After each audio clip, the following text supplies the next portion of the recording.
السلام عليكم ورحمة الله وبركاته. أعضائنا الكرام، أهلا وسهلا بكم. النهاردة درسنا مقدم من الشيخ أبو مازن طاووس العبد الفقير لله من موسم برهان اللهفان، وهي من البرهطية. لكل مبتدئ بيقراها 45 مرة لو كان مبتدئ. البخور بتاعها حسب نوع العمل اللي انت عايزه.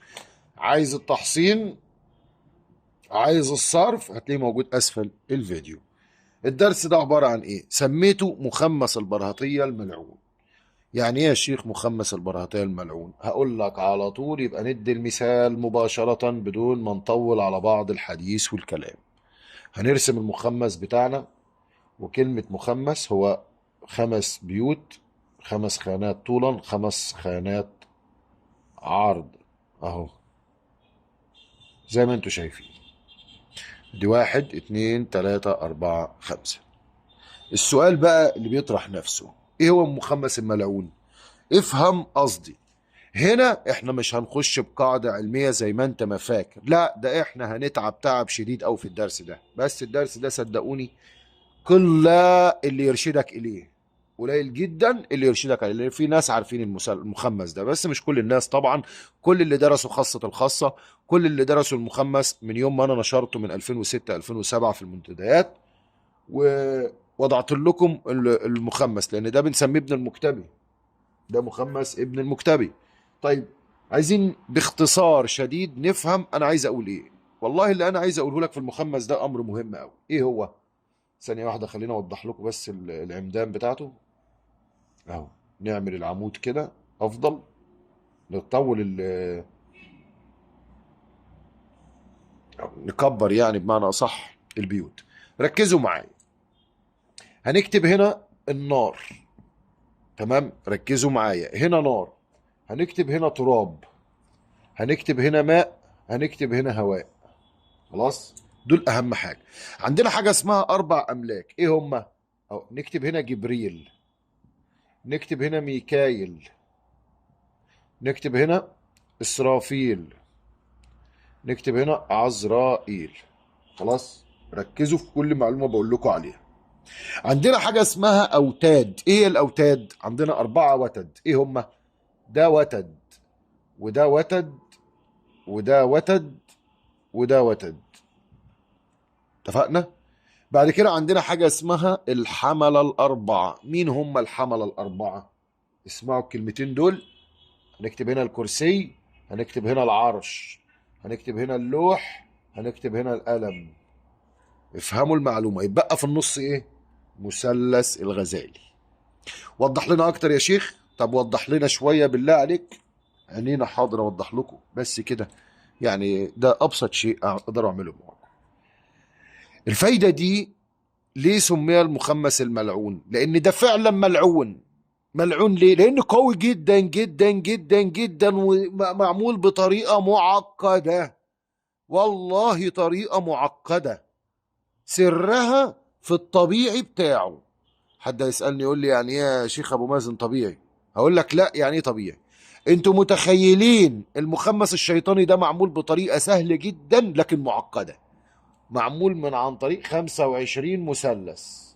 هتقولوا نعم. احنا عمرنا ما سمعنا عنها. احنا سمعنا عن مثلث التهذيب مثلث التهذيب والترتيب والمواصلة والنتيجة مثلا، او مخمس يعني 4 مراحل 5 مراحل بس. 25 اقول لك والله العظيم معمول ب 25 مثلث. طب ازاي يا شيخ ابو مازن؟ هقول لك ازاي. بص يا سيدي، جالك دلوقتي حد وعايز تعمل له الابواب الارضيه اللي هي الهلاك للظالم، موت للظالم، اذيه الظالم، رد حقوق الظالم، ابعاد الظالم، تفرقه الظالم، تفرقه الحرام، ابعاد شخص عن المخدرات، ابعاد شخص عن اي حاجه، عن مال اكل المال الحرام. بص، ينفع تعمل بيه كل شيء. سميه ملعون بسبب كده. تعمل ايه بقى يا سيدي الفاضل؟ انت عندك جمله. ركزوا معايا كده عشان هو سهل جدا اهو. انت عندك جمله صح؟ طيب، الجمله عباره عن ايه؟ معروفه. الله والملك بتختاره. يعني الله، انت عملك خير يبقى تاخد جبريل، يبقى الله جبريل. تاخد اسم الطالب، تاخد اسم المطلوب. والمطلوب هنا لو كان انثى يعني تحط اسمها والعكس. طب لو كان المطلوب ده علاج، فيبقى المطلوب عندنا هنا نكتب كلمة علاج من مرض كذا. فهمتوا؟ ده المطلوب. الحاجة شفاء، عايزين كلمة شفاء. لو مرض نكتب مكانها سقم، هلاك، نسمي اللي احنا عايزينه. بعد كده ضروب الفلك، نحط كلمة ضروب الفلك. فهمتوني؟ ضروب الفلك. بعد كده تاخد ملك اليوم اللي انت قاعد فيه من الجن الارضيين. يبقى عندنا 1 2 3 4 5 6، 6 اشياء بنخش بيهم في مثلث. اتفقنا؟ هتقولوا اتفقنا. بيت النار، عمر المثلث بالطرح بتاعه عادي جدا خالص. تمسك بقى المثلث ده، تاخد الرقم بتاع بيت النار تحطه هنا. خلاص؟ يعني تجمع مثلث ده، تاخد البيت بتاع النار مثلا في رقم 20، تعمل مثلث مفتاحه يكون بيت النار من فوق، تعمره، تطرح منه 12 وتقسم على 3 وتعمر بالرقم بتاع بيت النار اللي يعني معلش هعيد الكلام تاني عشان نبقى بوضوح اكتر، وهعمل لكم زوم اند على الموضوع اكتر اكتر، يعني لكم زوم كده على الفايده نفسها عشان توصل. ركزوا معايا، وانت بتركز معايا كده صلي على سيدنا النبي. اللهم صل على سيدنا النبي يا رب. شوف يا سيدي، انت عندك جمله صح؟ اتفقنا ان معانا جمله عادي خالص. هترسم مثلث عادي جدا خالص وتعمره عادي جدا خالص. ازاي؟ تطرح منه 12 وتقسم على 3 اللي الأس يخرج معاك، تحطه في المفتاح وتعمر بزياده 1. اتفقنا؟ طيب، عندنا المثلث الطبيعي بيت النار بتاعه بيكون هنا صح؟ يعني بيكون في الخانه دي. اعتبر ان ده المثلث اهو، وده التسع خانات، ده المفتاح وده المغلاق وده بيت النار وده بيت الكسر مثلا. انت بتعمر المثلث بتاعك عادي جدا صح؟ بعد ما تعمره بقى، هنا البيت ده اسمه بيت النار، تاخد الرقم اللي يخرج معاك هنا لنفرض خرج معاك 66 مثلا. هتاخد ال 66 دي بقى، ركزوا في المعلومه، هتاخد ال 66 تنزل بيها في مثلث يكون المفتاح بتاعه من هنا نار، مش المفتاح بتاعه هنا ناري، وتمشي بزياده 1. تاخد ال 66 تقسم منه، تطرح منهم 12 وتقسم الاس 3 يديك 18، يبقى المفتاح 18 هنا. 18 19 20 21 22 23 وتعمر للاخر، تجمع يمين شمال طول عرض يديك 66. المثلث الناري ده بقى بعد ما تعمره، اسمع مني، بعد ما تعمر المثلث الناري تروح على بيت النار اللي فيه اللي هنا بقى، وتاخد الناتج اللي فيه من هنا، وتيجي عند المخمس بقى بتاعك ده تكتب النار هنا. فهمتوا؟ واللي عملته في النار تعمله في الكل. هتقول لي ازاي؟ هقول لك. تروح على بيت التراب، تاخد التراب تعمل مثلث ترابي، وتاخد الناتج اللي هيخرج من بيت التراب اللي هو المفتاح تحطه هنا، والماء هنا والهواء هنا. خلصت؟ طيب، تيجي بقى على تيجي على الجمله تنزل بيها بالمثلث عادي، وتروح على المثلث تاخد بيت العرش. بالمناسبه، هنا في المثلث الطبيعي ده بيت الكرسي، وده بيت العرش، ده بيت القلم، وده بيت اللوح، عشان تبقوا فاهمين ركزوا. ده بيت اللوح.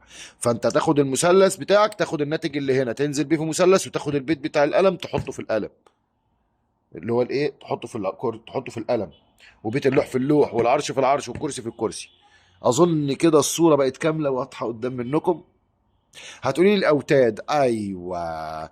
الاوتاد دي بقى يا سيدي ايه هي؟ هي بيت القلب من كل مثلث. هتيجي عند المثلث وتاخد الرقم اللي في قلبه وتعمر بيه، هيخرج وتد تحطه هنا، تاخد الرقم وتعمر بيه وتحطه هنا، وتمشي بالفايده زي ما انت ما شايف كده. وبالمناسبه، في الطبيعي زي ما انت شايف كده الاوتاد بتبقى طبائع. فبتعمل ايه عشان تطلع بقى الاوتاد بتوع المثلث؟